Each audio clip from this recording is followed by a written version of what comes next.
All right, let's try this division problem.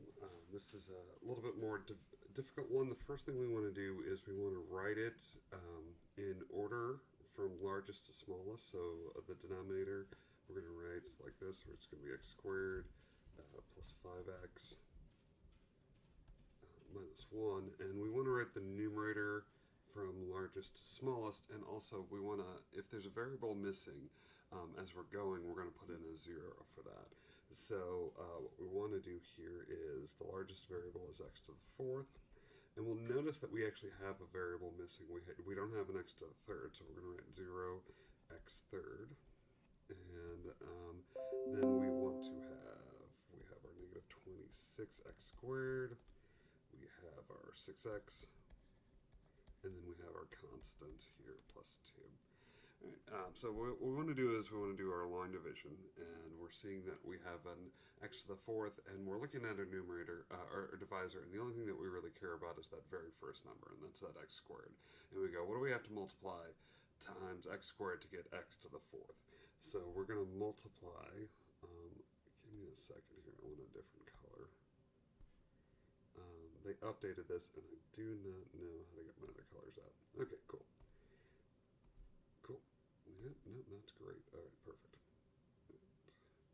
So what we want to do is we're going to multiply that times x squared, and we're going to write that right here. We're going to keep our x squared column all together, and so x squared times x squared gives us x to the fourth. And then we're going to go across and multiply that x squared times everything in our divisor. So it's going to be x squared times the x squared, which gives us our x fourth, which is what we wanted. And then we want to multiply it. We have to multiply it times the 5x. So that's going to give us 5x to the third. And then we're going to multiply that x squared times the 1. And that is going to give us negative x squared right there. Good. Right.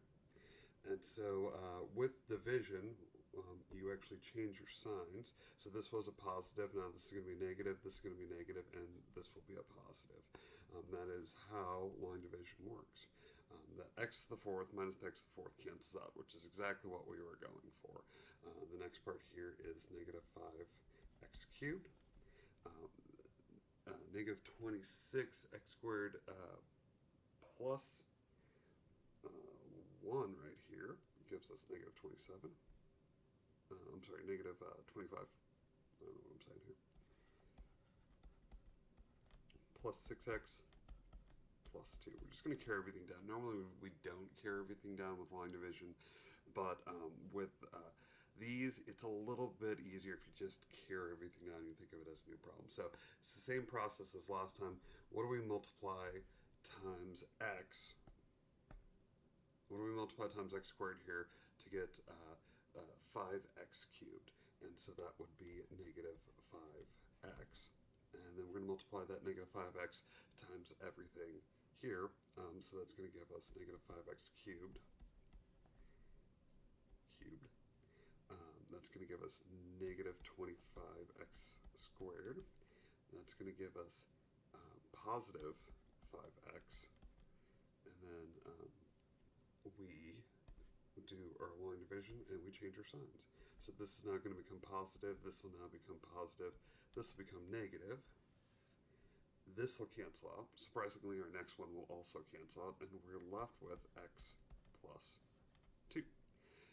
There is nothing that we can multiply times x squared to get x, so what we actually have here, we have our answer. So our answer is going to be x squared minus 5x, and then what we have is our remainder, and since that's going to be a positive, x plus 2 over top of our denominator, I like to write the denominator in the correct order, plus 5x minus 1. You could write it as the original. It doesn't really matter. Either way is fine. That's the way you do this. These are absolutely annoying and a pain in the butt, but I mean, everybody loves long division, right? Anyway, let me know if you have any questions.